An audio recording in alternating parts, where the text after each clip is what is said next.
Enfoque. A lusofonia em foco. Bem-vindos a mais um programa Enfoque pela rádio Transforma.net. O nosso convidado de hoje é o professor Jorge Bateira. Muito prazer em tê-lo novamente. Seja bem-vindo. Obrigado. Boa tarde, Jorge. Olá, boa tarde, Henrique. Viva. Eu poderia começar. Eu queria saber, professor Jorge, qual é a sua visão sobre a dívida pública portuguesa? Quais os impactos e como é que você vê? Como é que você analisa? Aquilo que eu vejo neste momento é que a dívida pública portuguesa vai subir para o nível do que tinha na altura da crise financeira, no auge da crise do programa de austeridade da Troika. Como vocês se devem recordar... Entre 2008 e 2011. Na intervenção da Troika, que começa em 2011, começa já em 2011, entre 11 e 12 e 13, a dívida pública subiu de uma forma brutal. E porquê é que subiu se, de facto, estavam a cortar na despesa, estavam a cortar nos rendimentos, estavam a cortar no investimento público? E o certo é que chegou a 2014 com 132,9% do produto, quase 133%. Então, a explicação tem que ser esta. Quando se corta na despesa pública, seja ela corrente, como os salários da função pública, ou pensões, seja ela investimento, ao cortar, estamos a retirar dinheiro da economia. A procura na economia reduz-se. E, portanto, com menor procura, há menor produção, há desemprego e, portanto, como nós estamos a discutir a dívida como um rácio, como um quociente, em que no numerador está a dívida, no denominador está o produto da economia. Se o produto da economia baixa, então mesmo que tenha baixado um pouquinho a dívida ou não subido tanto como antes, porque os déficits eram menores, um pouco menores, na realidade o quociente sobe porque há uma recessão, porque o produto, que é o denominador, esse baixou. Então, nós estamos a falar sempre de peso da dívida no produto. E o peso passou a 133%, o que é um valor que nós nunca tínhamos tido em décadas e décadas. Só para lembrar, quando nós entramos no euro, a nossa dívida era de 55% do produto. Depois houve toda a crise financeira, houve o resgate dos bancos, houve o próprio mecanismo recessivo da economia que gera muita despesa em subsídios de desemprego e recolhe menos receita fiscal, menos impostos. Portanto, há tudo isso. E há também aquela despesa que o próprio União Europeia promoveu ali em 2009 para travar a crise financeira. Portanto, houve ali um salto de quase 40 pontos percentuais quando veio a Troika. Mas o que é certo é que a Troika, quando entrou no país, se já estava nos 115% o produto, 115% de dívida no produto, depois passa para 133%. O que eu estou a dizer é que a recessão, a austeridade, produziu exatamente um aumento da dívida no produto, sobretudo por causa da recessão, da baixa do próprio produto. Agora, com esta recessão que estamos a passar, com a recessão de, não sabemos quanto vai ser este ano, mas vai prolongar-se a recessão ainda pelos primeiros meses do ano que vem.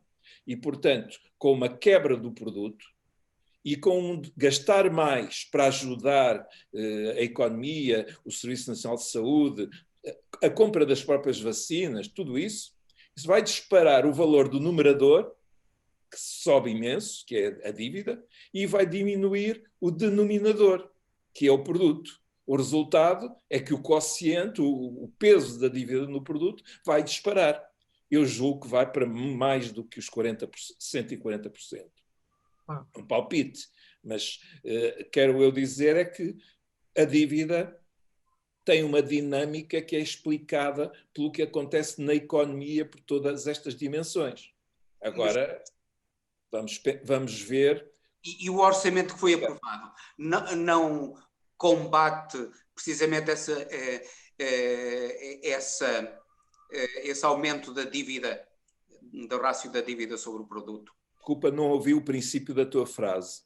O orçamento que recentemente foi aprovado não vai precisamente no sentido de combater esse aumento do rácio da dívida? Olha, o orçamento que o país aprovou há pouco, ele peca por uma enorme insuficiência. Ele foi concebido durante o verão, antes de haver sinais sequer da pandemia, e, portanto, todo ele estava montado numa lógica de que a economia retomava depois, aí por outubro. Outubro, novembro, já devíamos estar a retomar as atividades. Ora, como sabemos, isso não aconteceu. Portanto, perspectivou muito pouco investimento, perspectivou muito pouca despesa, sobreestimou a capacidade de crescimento da economia e, portanto, sobreestimou os impostos que iria receber.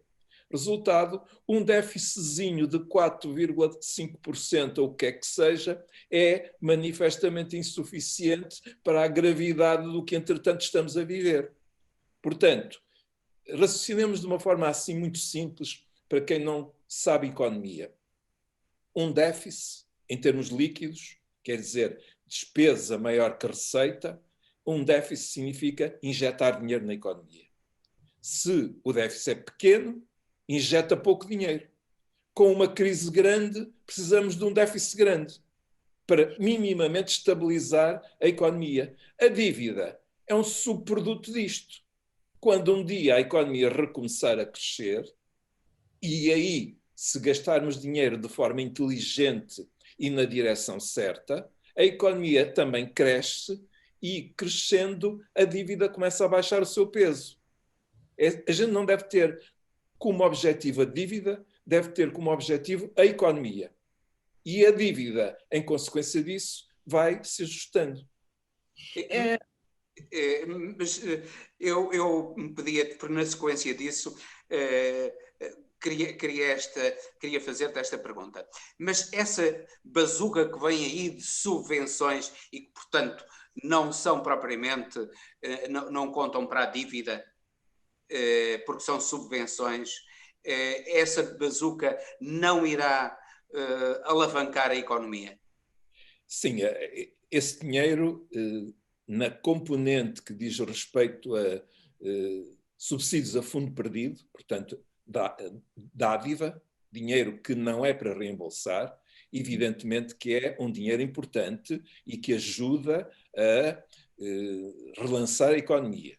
Mas agora vejamos, esse dinheiro que vem, para já sabemos de certeza que não vem antes do outono do ano que vem.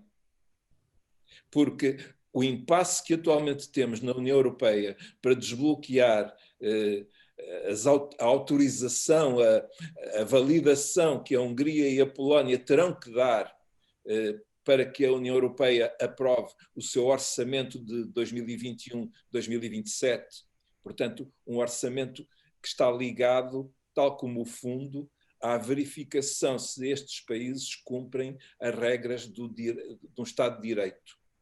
Quer dizer, separação entre o governo e o poder judicial, e, como sabemos, esses governos são autoritários e interferem na justiça, interferem na comunicação social, etc. O problema é um problema que está ali e que não foi resolvido. E eles agora dizem, se querem ligar a entrega do dinheiro a esta verificação, nós não aprovamos. E como o Tratado da União Europeia exige aprovação por unanimidade, ratificação destes fundos no Parlamento de cada país, nós temos aqui um problema que está em cima da mesa e que carece de uma solução rápida. Parece que a Polónia já voltou atrás, a Polónia já aceitou. Não, há sinais que sim, que isto tinha que se resolver porque eles também precisam do dinheiro, também querem o dinheiro, evidentemente. E a população está no meio disso, né? A população que realmente está passando as piores agruras, não é? Quem está desempregado, quem está a depender de auxílios, não é? O que acontece é que esse dinheiro, com todas as tramitações que são necessárias, ele não chegará antes do verão, provavelmente do outono do ano que vem. E depois há uma outra coisa, é que esse dinheiro está ligado às prioridades que a União Europeia definiu. E essas prioridades passam bastante ao lado das necessidades, das carências das pessoas que eu encontro ali na esquina quando vou tomar o café. Sim. São grandes projetos do hidrogênio, novas vias ferroviárias, todo um conjunto de grandes obras que são estruturantes para o futuro.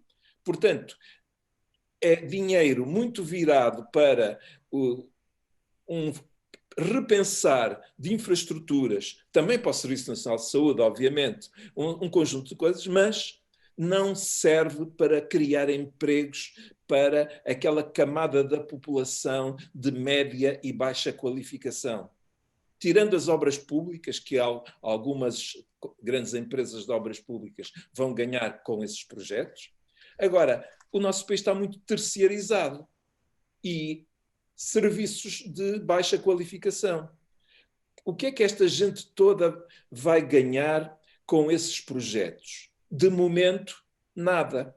E estamos, portanto, durante muitos meses até o ano que vem, e nem esses projetos estarão muito direcionados para a criação de empregos para toda esta gente que trabalha na hotelaria, nos restaurantes, no alojamento local, nos serviços de cabeleireiro, isto e aquilo, que têm estado fechados, sem negócio. Portanto, temos aqui um problema de curto prazo. Eu, quando digo curto prazo, quer dizer agora e próximos meses. A fome não espera, não é? E para isso o governo só tinha uma saída, era gastar com esses, endividando-se diretamente no mercado financeiro, emitindo dívida pública, como tem feito até agora, e não ficando à espera desse dinheiro que, aliás, não é adequado às necessidades da maioria da população que está neste momento a ficar desempregada. Mas isso implicava audácia política. O governo está a emitir dívida pública e está a emitir mesmo há 10 anos, já com taxas de juros negativas. Ok, já aconteceu isso. E depois a cotação nos mercados anda muito próximo de zero. Flutua e anda muito próximo de zero. O que quer dizer que o governo pode pedir emprestado nos mercados que não fica a pagar juros. É certo, a dívida cresce, mas é justamente por essa dívida e por essa despesa que o produto se vai aguentar, não vai bater tão baixo e, portanto, o denominador da fração até nem vai crescer tanto como crescerá se não gastar. Portanto, aguentar a economia implica dívida já. O governo está retraído e negocia migalhas. Dizer aos restaurantes... Qual é a razão porque tu pensas que o governo está assim retraído, sobretudo quando as taxas de juro a curto prazo são claramente negativas e até há 10 anos já chegaram a valores negativos. Sim. E por que razão é que o governo tem esta política tão restritiva? Eu tenho uma suspeita, é apenas uma opinião, mas eu suspeito que eles sabem mais do que nós. E o que é que eles saberão mais do que nós? Eu suspeito que há um sinal que para mim foi muito revelador. Quem prestou atenção nos últimos dias a uma declaração do primeiro-ministro sobre a Polónia e a Hungria, ele, temendo que a Alemanha não resolva o problema e ainda sobre para nós a partir de janeiro, ele terá dito assim: a União Europeia era melhor ser dividida em 2 blocos. O bloco dos do norte e do leste, aqueles que não querem agora aprovar, como a Polónia e a Hungria, e os outros. O que é que ele está com isto a querer dizer? É que a Europa devia ser uma Europa de valores. E uma Europa de valores implica que quem não se reconhece nesses valores, que fique só pela parte mercantil, pela parte comercial. Mas ele não estava a referir-se apenas aos valores do Estado de Direito. Ele estava a referir-se aos valores também da solidariedade. Recordando, portanto, de uma forma subreptícia, que quando foi preciso montar este pacote de fundos de recuperação, houve países que nos chamaram de despesistas, preguiçosos, etc., e que são os países que defendem a austeridade muito rigorosa a partir do norte da Europa. O que quer dizer que ele está com um receio que mal termine a parte inicial desta pandemia e a vacina começa a fazer um efeito de imunidade de grupo, comecem as reuniões do Conselho Europeu com as vozes desses países a dizer, bom, já passou a altura da despesa, agora vamos lá repor o tratado orçamental e reduzir a dívida. Mas não é reduzir a dívida, o peso da dívida, a partir do crescimento do denominador, é a partir do corte do numerador, ou seja, de menos despesa. O que quer dizer que não deixa a economia sequer tomar fogo, respirar e começar a crescer bem, mas já logo em seguida vem o tratado outra vez cortar. E isso seria fatal. Mas Portugal tem o grande argumento daquilo que se sucedeu nos últimos anos, nos últimos 4 ou 5 anos, que foi uma política que, afinal de contas, não foi tão restritiva como queriam, pelo contrário, foi uma política relativamente expansiva, não como devia ser, mas uma política relativamente expansiva, em contraste com a política do governo de Passos Coelho, do Bloco Central, não, do governo PSD-CDS. E esse contraste é nítido. Eu penso, não achas que esse contraste, que a Alemanha já assinalou, dizendo que o Centeno era o Ronaldo das finanças e que se conseguiu uma espécie de quadratura do círculo, e afinal de contas eles parece que já não têm, a Holanda já não terá tantos argumentos, parece que a Alemanha já baixou os argumentos e que o último dos mohicanos será a Holanda. Eu acho que a Alemanha certamente não aprovaria de imediato uma política drástica. Acredito que a Alemanha percebeu que foi um erro aquilo que se fez com a Troika. Agora, eu suponho que não basta, após esta pandemia, uma política de contenção orçamental, como fez António Costa, a partir do momento em que Mário Centeno passou a presidir ao Eurogrupo. Porque eu, quando olho para o atual governo e o mandato anterior, eu distingo 2 partes.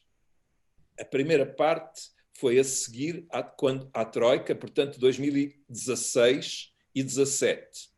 Nesses 2 anos, o governo gastou, repôs salários, repôs pensões e fez o possível por restaurar a confiança no futuro, no investimento. Não gastou muito em investimento, mas foi aí ajudado por um dado exterior, que foi o turismo.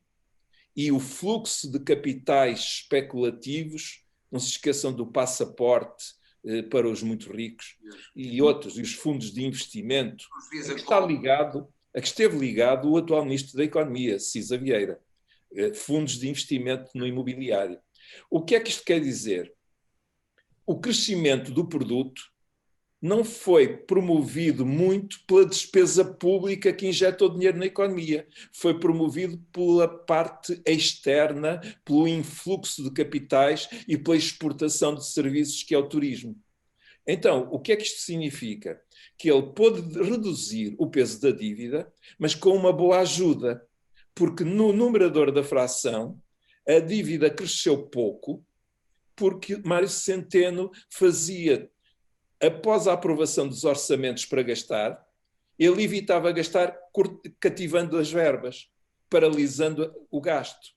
E, portanto, daí a crítica que o próprio Bloco de Esquerda fez ao governo, que pouco adiantava estar a aprovar um orçamento que eles depois não executavam. O resultado da conta do Estado no final da execução do ano não corresponde àquilo que foi aprovado no orçamento.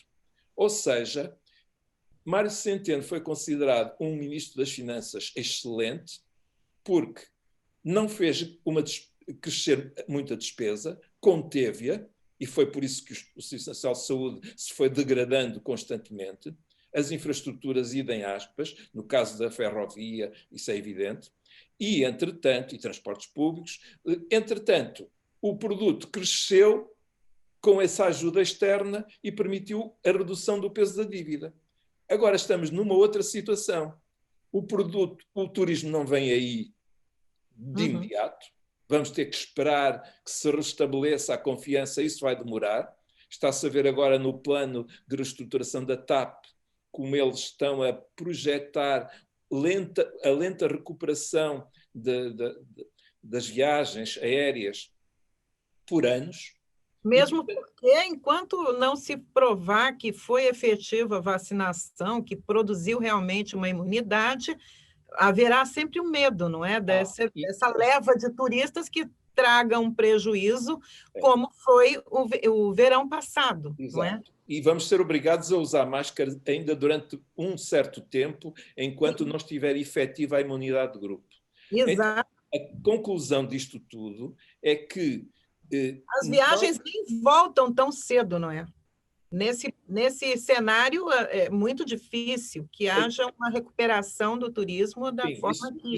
Isso podemos dar por garantido que nós tivemos uma bolha do turismo e uma bolha do imobiliário, e isso não está aí agora, pronto. Portanto, então Mas, Jorge, como é que tu justificas então que o preço da habitação por metro quadrado em Lisboa e no Porto, por exemplo, continua a subir? Eu explico por uma razão, é que não são as famílias portuguesas que estão a alimentar estes preços. É o fluxo de capitais à procura de rendibilidade. Quando não se tem a certeza se o euro aguenta, por exemplo, se os capitais têm medo de perder o dinheiro, onde é que eles se vão refugiar? Ou no imobiliário, ou comprando dívida alemã, porque têm a certeza que os alemães vão pagar. E a dívida alemã é tão procurada que o juro implícito nas operações de compra passa a ser um juro negativo. Ou seja, eu prefiro entregar 100 euros em dívida alemã e, no fim do prazo, receber 99 euros. Por €1 tive o dinheiro garantido durante esse período. Porque tive um juro negativo. Em vez de ter 101, tive 99 de recuperação. Estou a explicar com isto o que é um juro negativo. Só para dizer que o imobiliário tem uma queda de preços que é diferenciada. Em certas zonas já se começa a ver a descida dos preços, mas não é homogéneo, porque há zonas onde os fundos de investimentos, a mobilidade dos capitais ainda não entrou em pânico. O pânico não atingiu os capitais financeiros, na perspectiva de que isto recupera e, portanto, mais vale não vender já. Se já compramos na alta, é melhor que a gente não venda, senão vêm os preços por aí abaixo e depois sobra prejuízo para toda a gente. Pois, mas tu não achas também que há aqui uma coisa no meio muito importante? É que apesar do desinvestimento no Serviço Nacional de Saúde, apesar de tudo, e comparado com outros países, com a Espanha, com a França, com a Itália, com a Bélgica, com a Inglaterra, com a Holanda, o Serviço Nacional de Saúde se comportou muito bem. Sim. E E isso dá confiança a investidores privados, não só aos fundos de investimento, mas aos investidores privados. Eu estou a dizer disso porque eu assisto profissionalmente à compra de apartamentos aqui no Porto por estrangeiros. Não são fundos de investimento, são pessoas privadas, particulares. Sim. Isso quer dizer que o país... E não será precisamente o Serviço Nacional de Saúde que terá dado e uma certa eficiência, apesar de tudo, apesar do desinvestimento, que uma certa eficiência que deu confiança exterior às pessoas? Olha, eu acho que há aí relações de causalidade que a gente precisava de separar. Há, por um lado, um bom desempenho à custa de um enorme sacrifício das pessoas. Eu tenho uma irmã que está justamente na saúde pública aqui no Porto e eu sei como ela está desgastadíssima com o trabalho que não tem horas, não tem por simplesmente horas, não tem fins de semana, não tem nada. Estão completamente desgastados. Mas temos que lhes dar todo o nosso apoio e reconhecer a dedicação. Claro. Agora, outra coisa é alguém, uma família francesa ou do norte da Europa, decidir vir para Portugal. Essas decisões já foram tomadas há algum tempo e seguramente não foi por causa deste desempenho agora dos últimos meses. E eu relacionaria essa vinda para Portugal de estrangeiros com o modelo do nosso país, que no quadro da zona euro está claramente a encaminhar-se para ser o modelo da Flórida. Ou da Florida, não sei qual é a pronúncia. Florida. Penso que era um nome, e porque ela era muito florida. E então o que é que isto quer dizer? Quer dizer que o país desindustrializou-se, o país virou um bom recanto pacífico de serviços e de bom clima e, portanto, nós vamos progressivamente resvalar para uma economia onde os idosos vêm passar a sua velhice do resto da Europa cá em Portugal e as atividades turísticas serão predominantes e eventualmente, algumas empresas de investigação que vão aproveitar a massa cinzenta mais barata dos portugueses para instalar aqui algumas atividades, mas deixando cair grande parte da população para as atividades dos chamados serviços pessoais, que são de baixa produtividade e baixo salário. E, portanto, nós estamos a encaminhar-nos para uma situação de periferia simpática, como quando olhamos para o interior de Portugal e olhamos para algumas aldeias e terras com idosos, tudo muito limpinho, arranjadinho, mas os nossos melhores vão imigrando. Eu queria saber de você como é que está sendo usada a crise, o déficit público e tudo, pela direita. Eu tenho um medo terrível da manipulação dessas informações, desses dados, para que a extrema-direita ganhe, ou a direita ganhe mais espaço. Aquilo que eu acho é que aquilo que fará crescer a direita, e em particular a extrema-direita, será não apoiar as pessoas e deixar as pessoas passar mal. A informação que eu tenho de uma instituição de solidariedade social, onde eu fiz durante algum tempo voluntariado, é de que nos últimos meses triplicou o pedido de ajuda de bens alimentares.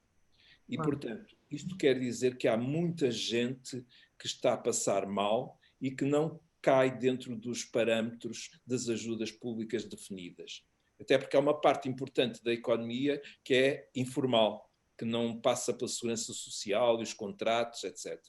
Ora, tudo isso, toda essa gente, aliás, vê-se na forma como as pessoas exprimem raiva às vezes quando falam, toda essa gente considerada foi largada.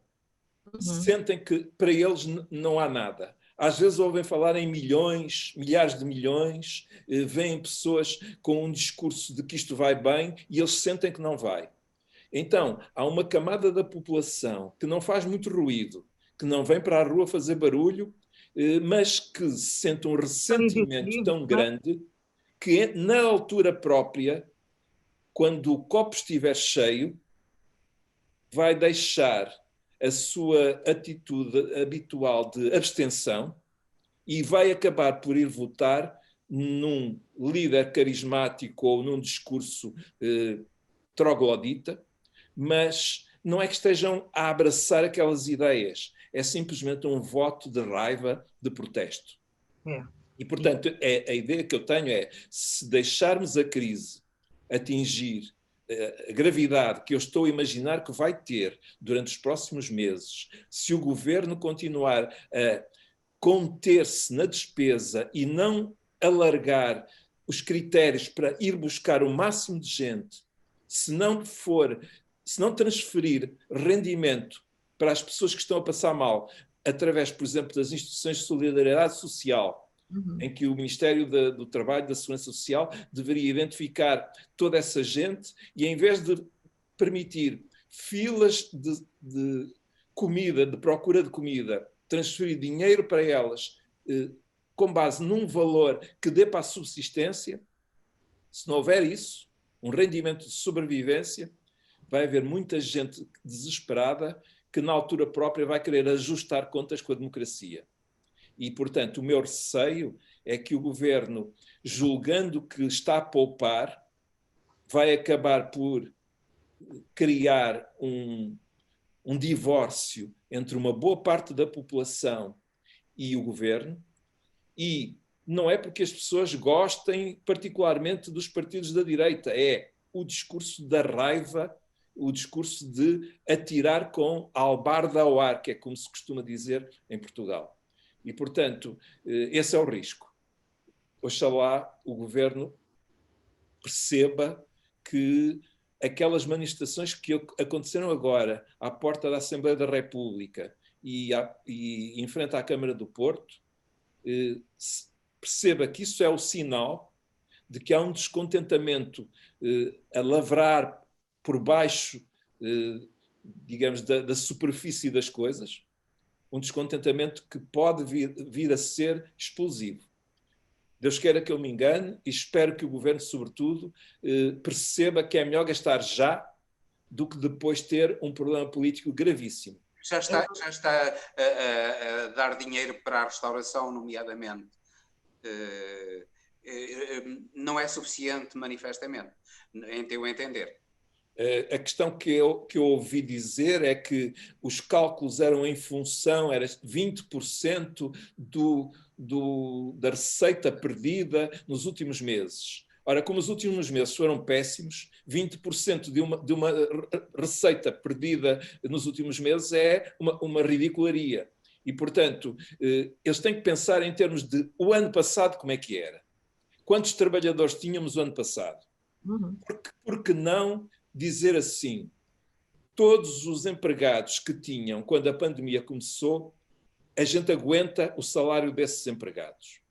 E a gente concede uma negociação em que pagam só metade da renda e outra metade paga o Estado.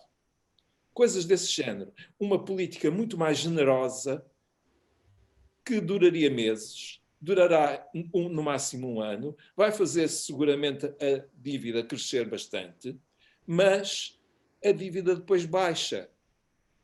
A dívida depois, com o crescimento do produto, acaba por baixar.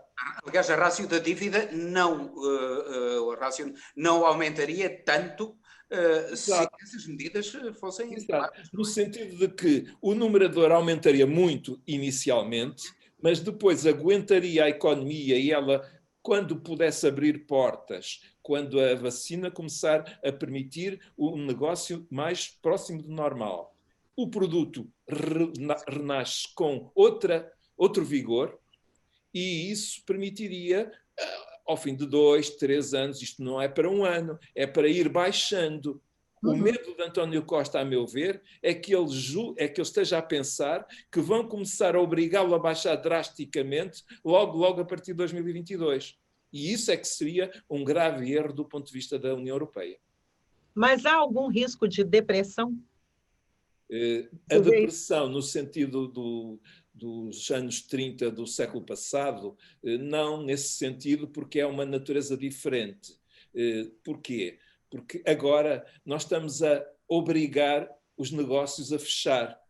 Uma parte importante da economia, que é a parte terciária, que exige contacto físico. Mal deixem abrir, as pessoas voltam a ir comer. E não há... Aqui também não há um problema como é que é de explicar, de falta de procura, no sentido de que quem não está a gastar está a acumular poupanças em casa, no banco, no sentido de que os bancos têm mais liquidez neste momento. As pessoas não estão a gastar o que gastariam normalmente. Pois. Portanto, quando abrir as portas outra vez com o horário normal os negócios, as pessoas vão voltar a gastar e não vou dizer que vão exceder-se, mas pelo menos não há aquela incerteza que havia durante a Grande Depressão, em que os bancos também faliram, etc. Vai haver problemas bancários também com esta crise, porque muitas moratórias são para depois pagar, ou seja, atrasam o pagamento. Mas se a pessoa não ganhou dinheiro nenhum durante este tempo todo, e se depois... Mas ela vai pagar, não é? E se depois não tem o emprego que tinha antes, porque, entretanto, a empresa não aguentou e fechou, então vai estar em dificuldade para poder pagar ao banco. E há já algumas vozes no sistema bancário, dirigentes de bancos, a alertar para potenciais problemas com os bancos mais tarde. Não será uma coisa com a gravidade que foi a crise financeira anterior, mas vai haver crédito mal parado. Isso vai. Uma pergunta um pouco à látera disto tudo. Esta tentativa desesperada de salvação da TAP, tu achas que, em termos económicos, é defensável, é racional, vale o sacrifício que o governo ou que o país vai fazer para salvar a TAP? Eu acho que vale o sacrifício, se bem que o sacrifício pode até nem ser grande sacrifício se a União Europeia não se preocupar demasiado com o tratado orçamental nos próximos 5 anos. Dito de outra maneira, quando tu tens uma dívida que é grande, mas também podes pagá-la num período longo, a partir de alguma inflação e muito crescimento, isso não é problema. Agora, se fazemos uma dívida muito grande e depois aplicamos a austeridade logo em cima, é uma calamidade. Portanto, se a TAP era para salvar, eu, pessoalmente, do ponto de vista da minha opção pelo desenvolvimento do país, eu salvaria a TAP e penso que é errado fazer da TAP apenas uma companhia pequenina, muito restrita, tendo em conta a posição geoestratégica de Portugal no extremo da Europa e virado para o continente americano, Norte e Sul e África. E eu acho que Portugal tinha todo o interesse em ter uma companhia de bandeira nesses termos, como definiu o ministro da tutela. Agora, o que eu acho é que a União Europeia, a partir da comissão, da comissária para regras da concorrência, ela está a adotar regras extremamente apertadas, muito estritas, que impedem um plano de reestruturação que salvaguarde aquela escala que nós desejaríamos. E, portanto, o plano é de tal maneira drástico porque, no fundo, quer que ela se torne uma empresa viável, financeiramente viável, económica e financeiramente viável, já em 4 anos. Ora, esse é que é o ponto, é que as condições de viabilização foram impostas pela União Europeia. E essas condições vêm de uma Direção-Geral da Concorrência, que são os mais ortodoxos dentro da economia dominante. E essa ortodoxia é aplicada a Portugal e à TAP, porque ela tinha prejuízos anteriores, e, portanto, não pôde ser tratada como a Lufthansa foi. E porquê é que não foi? Porque a gestão das relações da TAP com o Brasil, e houve aí uma má gestão financeira brutal que deu grandes prejuízos. Mas se nós conseguíssemos retirar a parte operacional do acumulado histórico de prejuízos, nós poderíamos fazer uma viabilização da TAP, criando, tal como se fez no BES, um novo banco, uma nova TAP. Os créditos o que está para trás, alguém há de ter que pagar, ou fica falido, e salva-se uma nova TAP. Ou seja, uma reestruturação à maneira da resolução do BES. Mas isso é coisa que está vedada dentro das leis da concorrência da União Europeia. E, portanto, temo por uma saída por baixo, uma saída que, infelizmente, não é a que eu gostaria que prevalecesse do ponto de vista do desenvolvimento da economia portuguesa. Eu posso fazer uma pergunta com relação ao Brasil? Uhum. Como é que você vê a economia sob a gestão de Paulo Guedes? Olha, eu sei pouco sobre a economia brasileira, mas há uma coisa que eu já percebi. Paulo Guedes é um daqueles economistas da Escola de Chicago, do neoliberalismo puro e duro. E, portanto, aquela expressão de Estado mínimo resume bem as ideias deles. Mas, verdadeiramente, não traduz a ação. A ação deles é privatizar o que for possível, mas fazer do Estado o trampolim para outros negócios para o setor privado. Não é propriamente encolher o Estado, é pôr o Estado ao serviço das empresas, que é uma coisa um bocadinho diferente.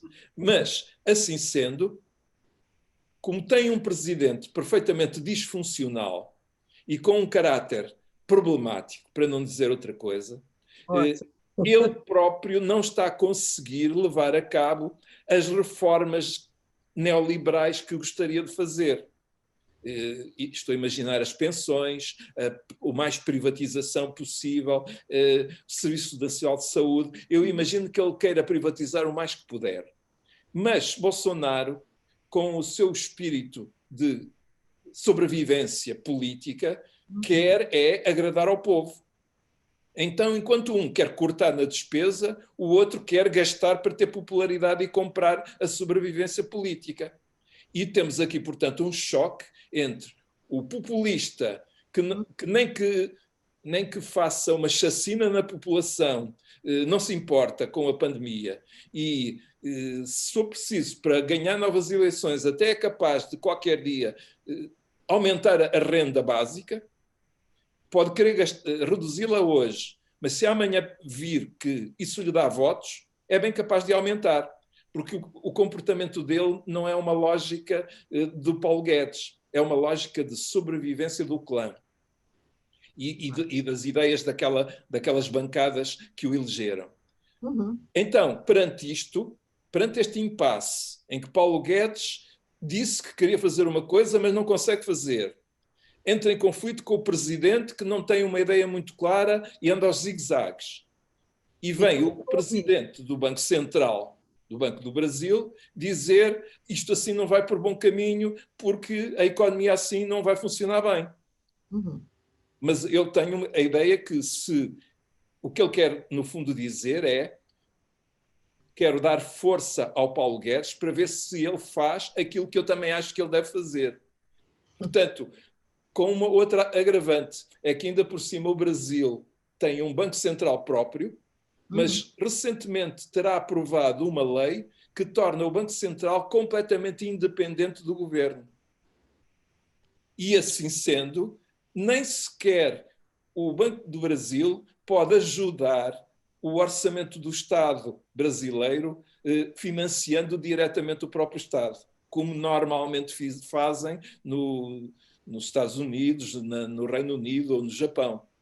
Ou seja, o governo brasileiro para ter mais déficits e gastar, tem que ir aos mercados financeiros e pagar o juro que os mercados fixarem.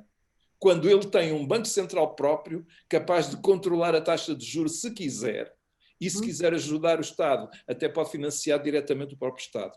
Mas temos aqui aquilo que chamo um governo com moeda própria, com soberania monetária, mas que pôs umas algemas nele próprio para não usar do benefício que tem de ter um Banco Central. Para ver a saída do Paulo Guedes. Porque vai haver eleições presidenciais em 22. Pois, eu não acredito que o Paulo Guedes aguente até lá, porque ele deve estar já há muito tempo com vontade de sair, porque ele já percebeu que não consegue fazer as ditas reformas estruturais que são as tarefas do neoliberalismo. Mas não é porque o Bolsonaro esteja em desacordo do ponto de vista ideológico. É porque o critério dele é outro, é saber se o que vai ser feito me ajuda a ser reeleito ou não. É uma lógica e tanto, né? Quer dizer, a população que se lixe. Sim, a população não conta. Mas também digo uma coisa. Uma populaçãozinha de só 200 milhões, 210 milhões de habitantes. A população brasileira, com Bolsonaro, com comportamentos absolutamente erráticos e sem qualquer humanidade, e do outro, um racional frio neoliberal, eu não sei, venha ao diabo e escolha. Porque a política económica a ser conduzida por Paulo Guedes é uma política que vai produzir um dano muito grande ao Brasil. Incluindo porque ele vai cortar na despesa pública, ele vai fazer imenso estrago se tiver carta branca para isso. Já está acontecendo, né? Já está. Não vai tão longe porque o Bolsonaro tem medo das consequências. Portanto, curiosamente, a Câmara dos Deputados impediu algumas medidas que eles não controlam também a Câmara dos Deputados. Claro. E os partidos que controlam a Câmara dos Deputados também vêm aí eleições e também estão a pensar nisso, não é? Claro. Há aí pesos e contrapesos. Mas é pena que a esquerda brasileira permaneça tão dividida e, portanto, incapaz de apresentar já na sequência destas recentes eleições municipais, incapaz de apresentar um programa unitário que faça frente à recandidatura previsível de Bolsonaro. O problema que também está havendo é a falta de mobilização. Não é? Eles não conseguem mobilizar, eles não conseguem agregar, né? Pegar pessoas, líderes, e juntar essas pessoas todas, mas também tem os líderes erráticos. Né? Tem aqueles que não sabem se são direita ou esquerda, que vão para um lado, vão para o outro, dão um recado no momento seguinte é outro. Então, fica aquele jogo, é mais um jogo de egos do que propriamente alguém pensando o Brasil e uma saída para esse pessoal. E isso está... Eu tenho a impressão que era preciso aproveitar um núcleo inicial de gente que tem boa reputação e agregar académicos, gente das universidades e cientistas que fizessem um programa de futuro para o Brasil e mobilizassem em torno de ideias mais do que em torno de uma pessoa apenas carismática. Mas o problema é que já houve esse encontro, já foi feito um documento para a reestruturação do Brasil, mas depois cada um seguiu o seu próprio caminho e aquilo que aparentemente daria uma esperança foi esquecido, foi deixado de lado. Tenho que lamentar. Eu conheço pouco da realidade brasileira, mas sendo houve assim... um encontro que foi realmente maravilhoso, com presenças importantes, Ciro Gomes, Haddad, o Bresser Pereira e tudo mais, e que se perdeu. Eles fizeram um documento efetivo. Até a Uni se juntou. Eu pensei, poxa, agora vai. Mas eu tenho muito respeito por Bresser Pereira. E, portanto, se não foram capazes, se os protagonismos individuais continuarem a dominar, Então, se o Bolsonaro tiver um rasgo de inteligência para perceber que é reeleito facilmente, ele aumenta a Bolsa Família, ele distribui rendimento, não se importa nada com a dívida e o povo vai todo em massa votar nele. Bem, estamos a aproximar-nos do fim. Eu só... Desculpa, Henrique. Essa coisa da bolsa emergencial, do dinheiro, da coisa, na verdade, ele votou contra.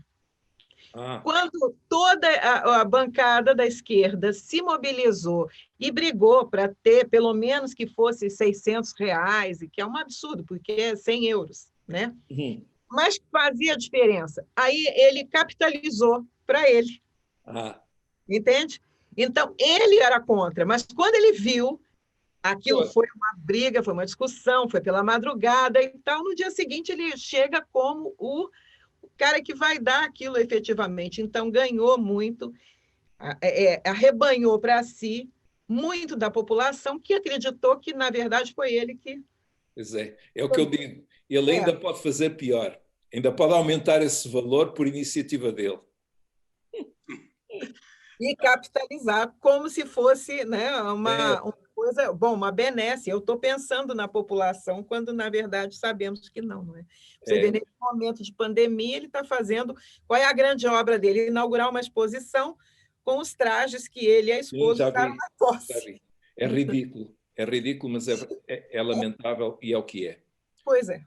Enquanto o Brasil, como dizia o de Gaulle, o Brasil não é para levar a sério, o Brasil é uma piada. Já dizia o general de Gaulle, o Brasil é uma piada. Parece que quer continuar a ser uma piada. Eu tenho esperanças que não seja, é um grande país, espero que venha a dar uma volta. Vamos torcer, como dizem os brasileiros, porque seja assim. Eu espero mesmo, porque inclusive eu sou pai, não é? Já ultrapassamos o nosso tempo. Foi um prazer estar contigo. Agradecemos-te muito que nos tenhas comunicado o teu saber e sobretudo, o teu saber muito humano, muito fraterno, muito solidário. Eu também agradeço muito o convite e, portanto, um abraço a todos.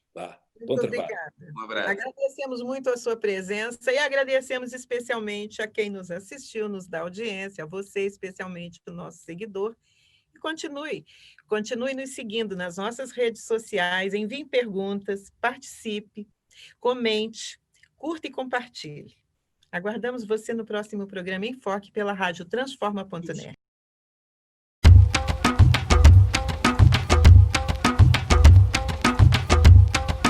Enfoque.